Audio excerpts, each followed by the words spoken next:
¿Cómo No, estás, Alex? Bienvenida. gracias, gracias. De regreso a casa. Han sido horas difíciles, horas complicadas.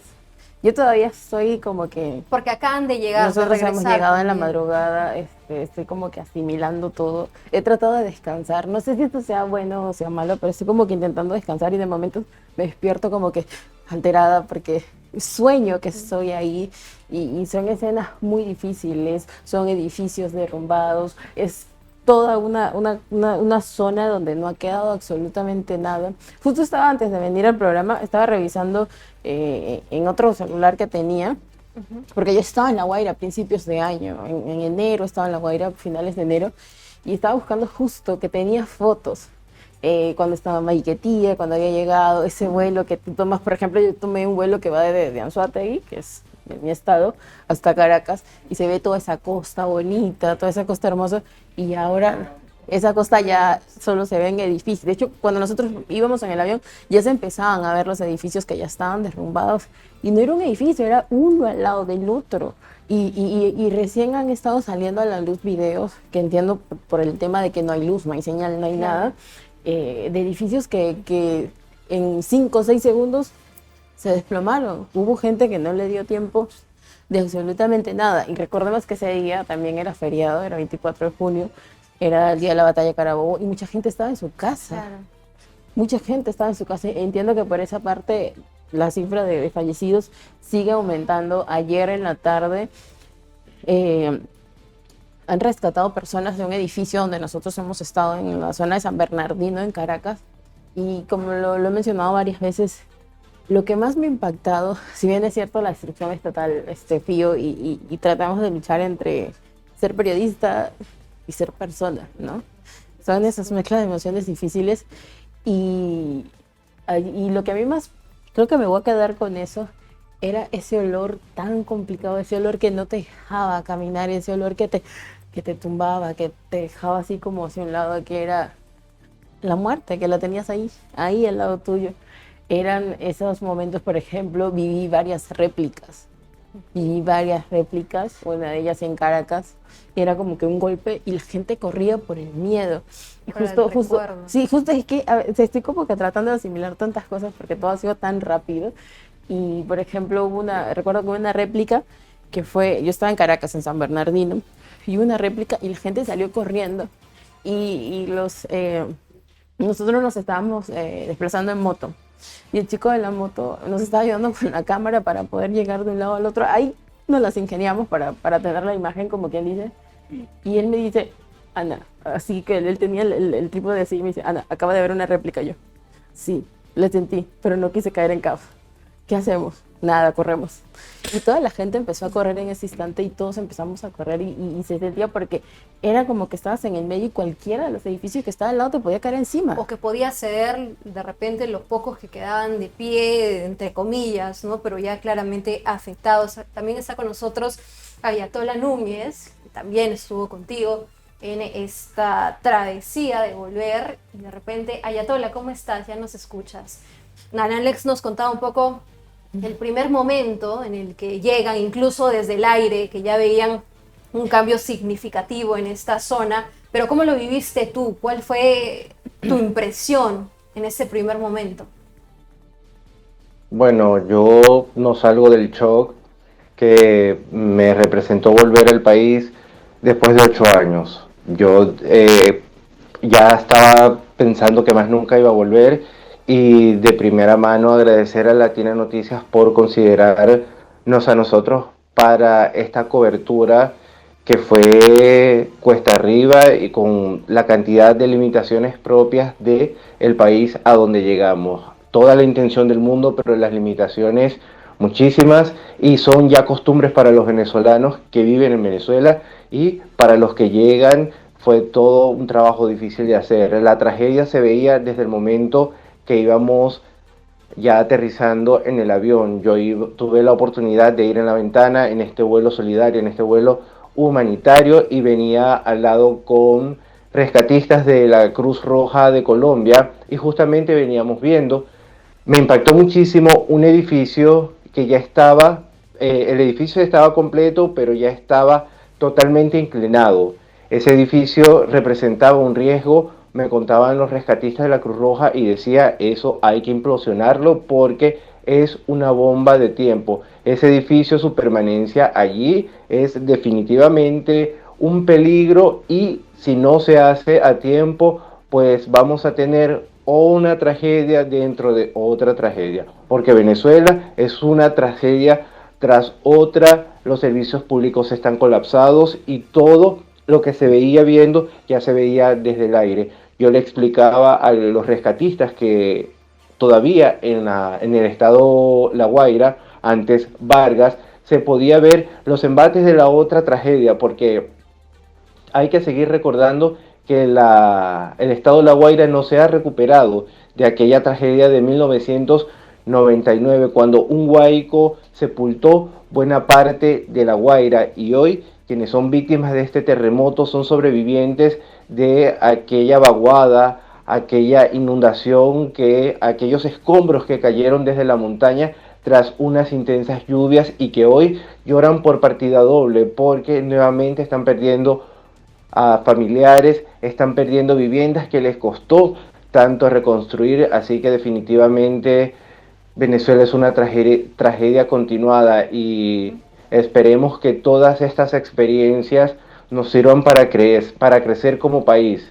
Estemos dentro o fuera, es una experiencia que marca, es una experiencia que duele y de hecho dentro de todos estos sentimientos ya estamos, bueno, en mi caso buscando apoyo emocional, pues porque no hay forma, no he podido soltar una lágrima, no he podido expresar toda esa contención. En este momento me duele mucho la cabeza, mi teléfono, después de compartirlo con algunas de las víctimas, siguen llegando pedidos de ayuda, sigue faltando maquinaria, sigue el drama de no poder hacer nada, porque la ayuda no llegó a tiempo, porque la ayuda fue pausada, fue hasta politizada, y eso fue tiempo clave que se perdió para que se pudieran rescatar más vidas Claro, en Ayatollah, Venezuela.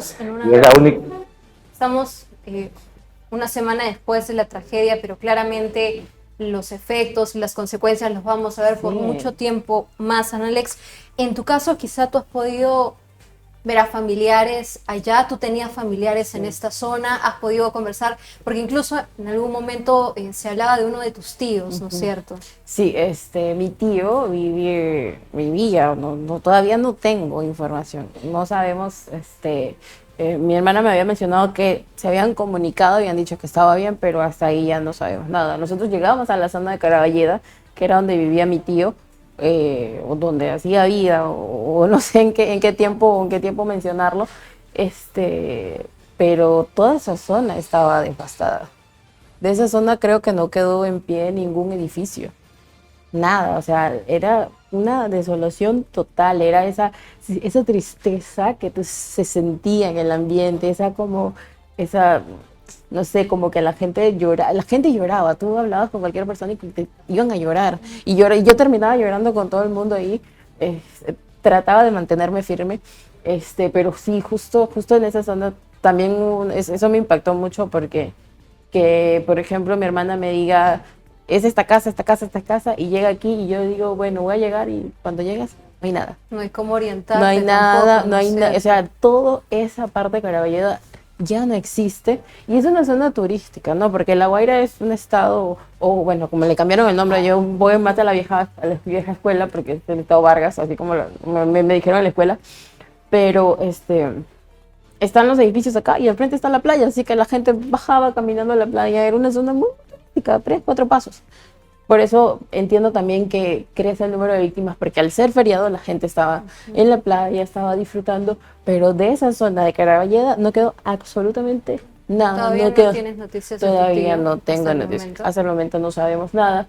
Y ¿Es también el único familiar que estaba en esa zona? Sí, que estaba en esa zona, sí, porque vivía en esa zona de La Guaira, pero sí también rescato lo que decía Ayatollah, perdón, que la gente te escribe, Ana Alex, tengo un tío perdido, tengo un primo desaparecido, tengo un hermano, ¿me puedes ayudar? Y a veces tú quieres, pero has dado tanto que también recuerdas que eres humano y ya, en mi caso, insisto, me ha costado dormir, he estado intentando dormir y la prima de la prima de la prima de una prima me llama.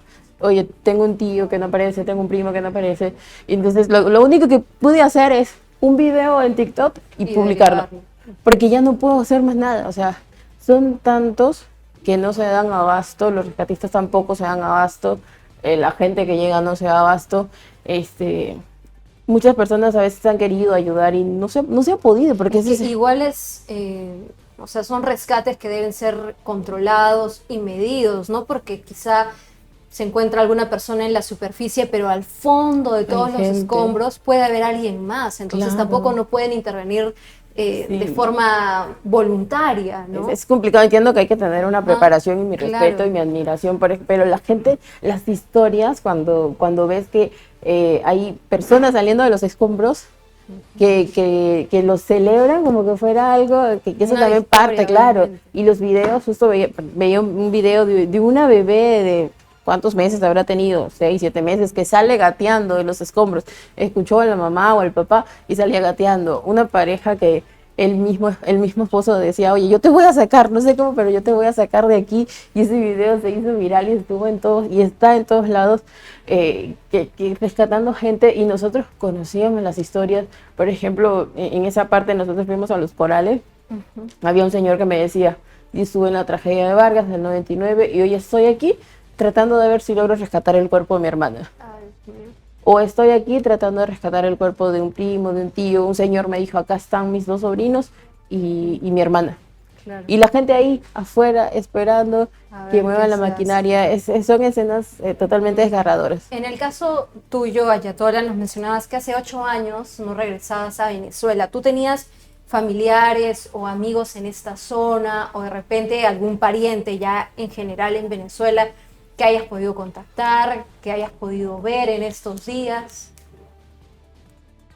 Justamente en el municipio de Chacao, desde donde se hicieron algunos despachos en vivo para las diferentes ediciones informativas de Latina, estaba mi tía.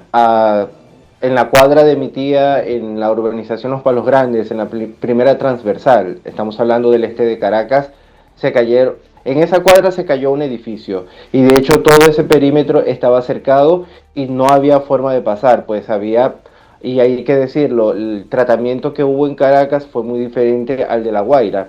Yo no pude llegar en ese momento a la casa de mi tía porque estaba todo cercado con perímetros y cintas de no pase. En Caracas se exigía a la gente llevar cascos y pues todo eso hacía imposible llegar. Pues pude comunicarme con ella mientras tuve internet, la llamé por teléfono. En el momento que pude llegar a su casa antes de venir ya era demasiado tarde. Es gente que ha tenido unos días muy duros y ya no tuve corazón para llamarla por teléfono y decirle, tía, estoy aquí. Aproveché con unos vecinos y les dejé una nota de voz. Ya a esta hora la debe haber escuchado. El tema es complejo porque igual esta tragedia nos afectó a todos. Mi otra tía también en Caracas afortunadamente no sufrió ningún daño, pero las secuelas siguen. El piso se sigue moviendo y el miedo de que pueda repetirse, como de hecho pasó, porque hubo un terremoto y después una réplica, hay en el sentimiento de la gente la probabilidad de que pueda ocurrir, así que tenemos que estar listos para acompañarlos y también, por difícil que suene, ser fuertes para ellos. En este punto alguien tiene que ser fuerte, alguien tiene que decirles todo va a estar bien, porque necesitan mucha fortaleza. Concuerdo, ¿no? Necesitan mucha fortaleza en estos minutos.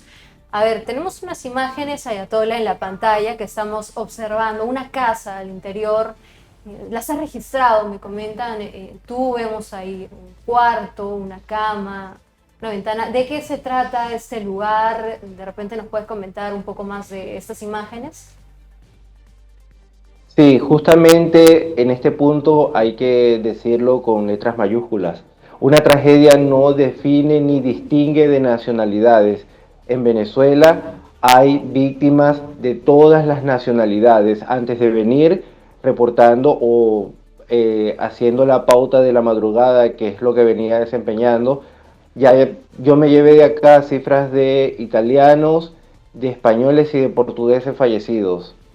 Al momento que llegamos, mi primera historia o mi primer contacto fue con esta familia, la familia Herrera. Llegaron hace 50 años a Venezuela, estamos hablando de la década de los 70, y se establecieron en un país que les dio las oportunidades de crecer.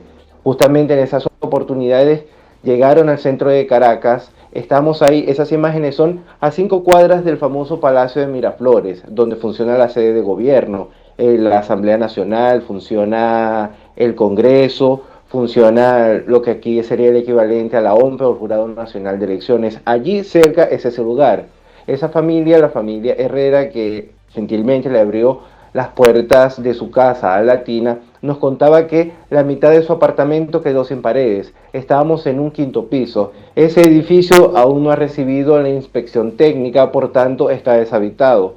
Hay muchas probabilidades de que se caiga, y al momento en el que estábamos allí, habían todavía fragmentos que se estaban cayendo en los pisos superiores y en los pisos inferiores. Esta familia Herrera nos contaba que vivió momentos de suma tensión porque al momento del sismo no estaban en el edificio. Son pastores y en ese momento estaban dando una prédica. Su esposa estaba cuidando a una niña preciosa, hermosa, que estaba durmiendo en ese momento, y ella había salido un momento del apartamento. Fue todo un drama familiar volver a subir porque el edificio se seguía moviendo incluso después del sismo, y esta familia afortunadamente lo pudo contar. Son una familia binacional, peruanos, venezolanos, que están viviendo la tragedia de la misma forma, en ese mismo edificio. Y ya para dar a conocer un poco más de la situación de lo que implica ser extranjero en otro país, ser extranjero en un país, el papá de este señor, que es un hombre de 91 años, y es un caso que vamos a estar desarrollando próximamente, antes del sismo quería volver al Perú. Hoy, con el sismo y con la mirada que hay hacia los connacionales, muchos de ellos están pidiendo apoyo para sus pasaportes, están pidiendo apoyo porque recordemos que en Venezuela no hay representación oficial del Estado peruano, y están requiriendo con urgencia sus documentos, porque aún los que podrían salir, no es el caso de esta familia, pero de los peruanos con los que he estado en comunicación, aun cuando pueden salir y tienen los medios para volver al país, no tienen documentos porque su documentación venezolana está sujeta a visa, y al no haber representación consular, al no haber ninguna forma de gestionar estos permisos para ingresar al país, están en medio de esta tragedia. Claro, de todas maneras, una situación más compleja. Analex, algo que te gustaría decir ya para ir cerrando, buenas nuevas, de repente algún mensaje para todos aquellos que te han visto, que te conocen y que han seguido también esta cobertura a través de las diferentes pantallas de Latina. Creo que en estas horas complicadas, así lo hemos mencionado, sigamos orando, oremos todo lo que podamos, encomendemos a Dios, que aunque sea difícil el momento, creo que Dios siempre sabe lo que hace, a su manera, a su tiempo. Créeme que en las últimas horas, aquí me han regalado una estampita de la Virgencita del Carmen antes de irme. Y la estampita de la Virgencita del Carmen la tenía, pero así, cuando ya sentía que no. Hay un video donde se ha hecho viral, pero no en el concepto en el que veía, ¿no? Si bien es cierto, me quedé, lloré, no pude evitarlo en pleno vivo, y la gente decía que ¿por qué se paras de ser periodista? No debes llorar, soy humana. Pero en esos días, cuando ya estábamos en La Guaira, que lo único que veíamos era destrucción total, yo tenía esa estampita de la Virgen del Carmen y la apretaba como lo más sagrado, y la tenía, porque creo que la fe es lo más importante en este momento, solamente mantenerla. Hay gente que hoy solo vive de fe y que nada más tiene vida, porque de resto lo ha perdido todo. Ayatola, en tu caso, algo cortito, por favor, para cerrar.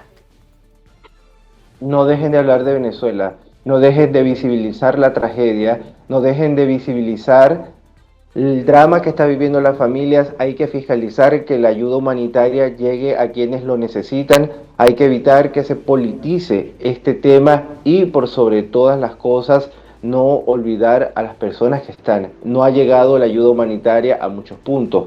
Caraballega es uno de los puntos que en este momento hay familias que están esperando.